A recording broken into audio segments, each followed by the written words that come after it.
अगले दिन राजा भोज ने फिर से सभा बुलाई। इस बार वह पूरी तैयारी से आए थे। उन्होंने मन में ठान लिया था कि वह उस सिंहासन पर अवश्य बैठेंगे। लेकिन जैसे ही वे सिंहासन के समीप पहुंचे, फिर से सिंहासन से एक दिव्य पुतली प्रकट हुई। उसका नाम था चित्रलेखा। राजा भोज एक बार फिर ठिठक कर रुक गए। चित्रलेखा बोली, ठहरिए राजन, आप कहां मुंह उठाए सिंहासन की ओर चले आ रहे हैं? क्या आप जानते हैं कि यह सिंहासन किसका था? यह कभी महान सम्राट राजा विक्रमादित्य का हुआ करता था। क्या आप उनके समान गुण रखते हैं? यदि हां, तो ही आप इस पर बैठने के योग्य होंगे। राजा भोज कुछ चिढ़ते हुए बोले, ऐसे क्या गुण थे तुम्हारे राजा विक्रमादित्य में?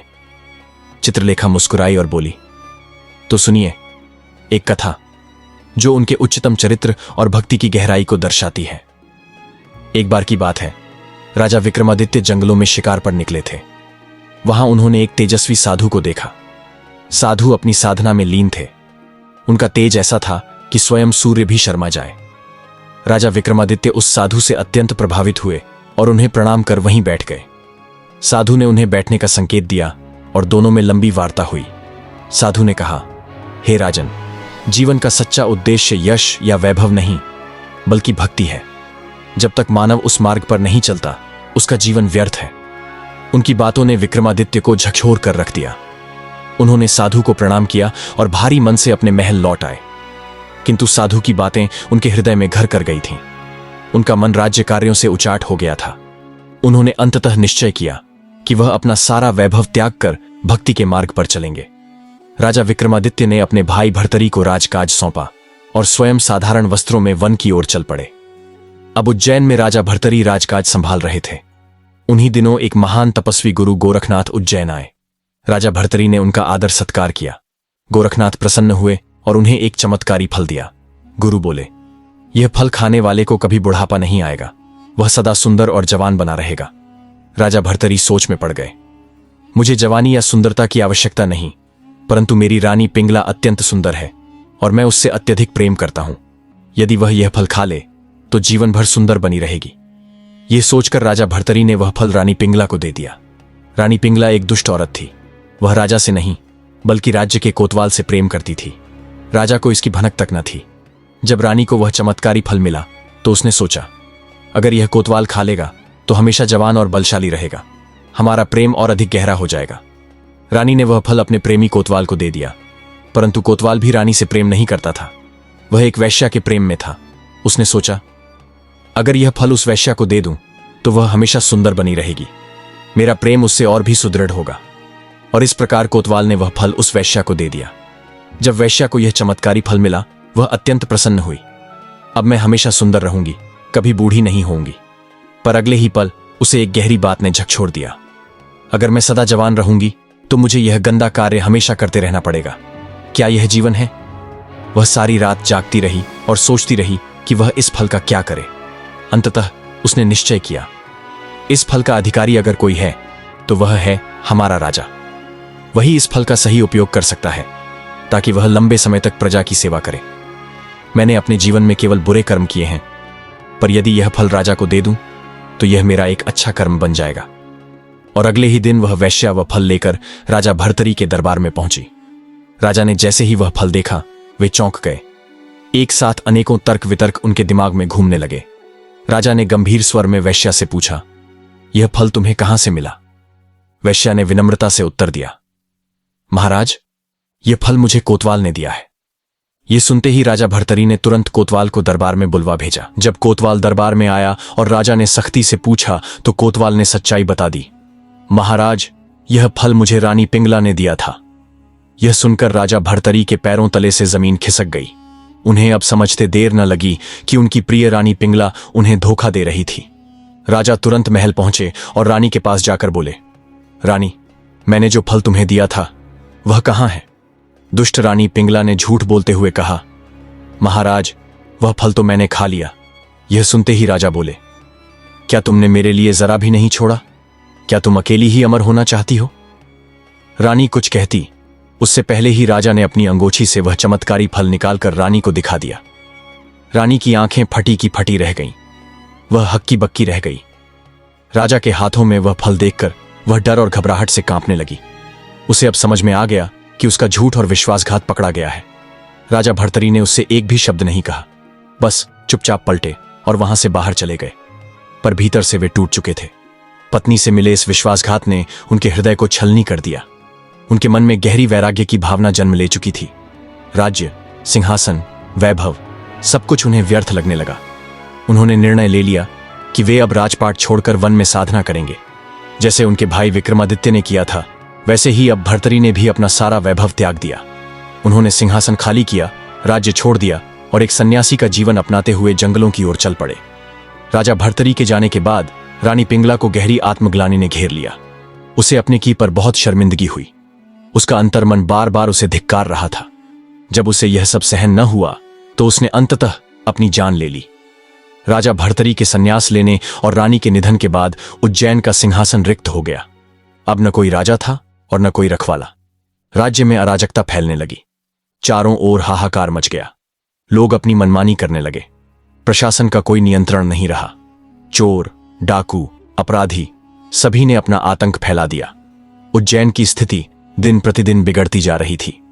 जब यह खबर इंद्रलोक में पहुंची कि उज्जैन का राजा राज्य छोड़कर चला गया है और वहां अराजकता फैल रही है, तो सभी देवता चिंतित हो उठे। देवताओं ने आपस में परामर्श किया और निश्चय किया कि कोई दूत भेजा जाए जो उज्जैन की रखवाली करे।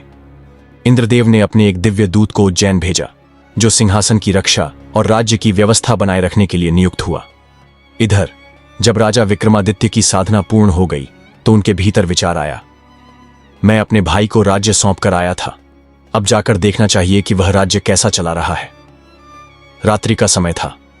विक्रमादित्य उज्जैन के द्वार पर पहुंचे। जैसे ही वह नगर द्वार पर पहुंचे, वहां पर इंद्र का दूत पहरा दे रहा था।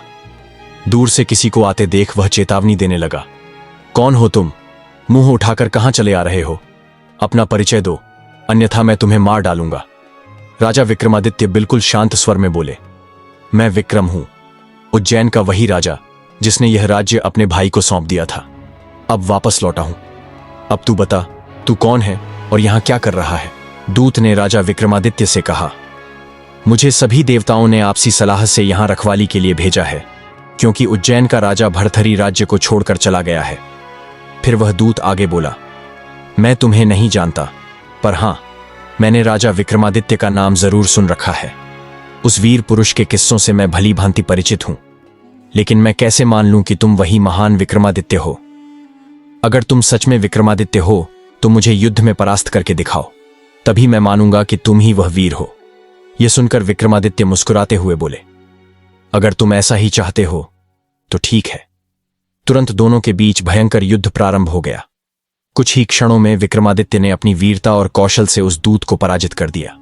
अपनी हार स्वीकारते हुए दूत बोला, मैं मान गया कि तुम ही राजा विक्रमादित्य हो, मुझे कुछ मत करना। मैं तुम्हें एक ऐसा वरदान दूंगा जो आजीवन तुम्हारे काम आएगा। विक्रमादित्य हंसते हुए बोले, तू मुझे वरदान देगा? दूत बोला, हे राजन, मेरी बात ध्यान से सुनो। माना कि तुम सबसे श्रेष्ठ हो, माना कि समस्त राजा तुमसे डरते हैं, माना कि पूरे देश में तुम सा कोई नहीं, पर मैं तुम्हें ऐसे 4 वीर भेंट करूंगा जो तुम्हारी आज्ञा से कहीं भी जा सकते हैं। वे सूक्ष्म से सूक्ष्म और विशाल से विशाल रूप ले सकते हैं। जब भी तुम्हें उनकी आवश्यकता हो, बस एक आवाज देना, वे चारों तुरंत हाजिर हो जाएंगे। इतना कहकर वह इंद्र का दूत 4 अद्भुत वीरों को राजा विक्रमादित्य को समर्पित कर देता है। तभी से राजा विक्रमादित्य को वीर विक्रमादित्य के नाम से जाना जाने लगा। राजा की वापसी और उज्जैन का उत्सव, राजा वीर विक्रमादित्य के वापस आने से संपूर्ण उज्जैन नगरी झूम उठी, मानो स्वयं भगवान श्री राम लौट आए हों। हर गली, हर चौक, हर दरवाजा घी के दीपकों से जगमगाने लगा। पूरे राज्य में हर्षोल्लास का माहौल था। हर प्रजा की आंखों में चमक थी। वो एक बार फिर अपने चहेते राजा को पाकर अत्यंत प्रसन्न थे। राजा विक्रमादित्य की महान गाथा समाप्त होते ही दूसरी पुतली चित्रलेखा उसने राजा भोज से कहा, हे राजा भोज, क्या तुम्हारे अंदर है इतनी क्षमता कि तुम चंद पलों में अपना सिंहासन त्याग कर भक्ति साधना में चले जाओ? क्या तुम में वह बल है जो इंद्र के भेजे दूत को युद्ध में पराजित कर दे और वरदान लेने पर विवश कर दे? क्या तुम्हारे पास भी हैं वह 4 शक्तिशाली वीर जो तुम्हारे एक इशारे पर कहीं भी जा सकते हैं और सब कुछ कर सकते हैं? यदि तुम्हारे पास भी ये सभी गुण हैं तो बेशक तुम इस दिव्य सिंहासन पर बैठने के योग्य हो। पुतली चित्रलेखा की बात सुनकर राजा भोज शांत हो गए। उनका चेहरा उतर गया। उन्हें अपने मन में गहरी लज्जा महसूस हुई। वे सोचने लगे, मैं वास्तव में राजा विक्रमादित्य के सामने तुच्छ हूं। उन्होंने एक साधु के कहने मात्र से अपना राज्य त्याग दिया, राजपाट छोड़कर वर्षों तक तप किया। उन्होंने देवताओं के भेजे दूत को अपने सामने झुका दिया। विचारों में डूबे भोज ने सोचा, लेकिन अब तो विक्रमादित्य नहीं है, अब तो मेरा समय है। मुझे भी अधिकार है इस दिव्य सिंहासन पर विराजने का। आज का दिन भले ही बीत गया हो, पर कल मैं अवश्य ही इस सिंहासन पर बैठूंगा।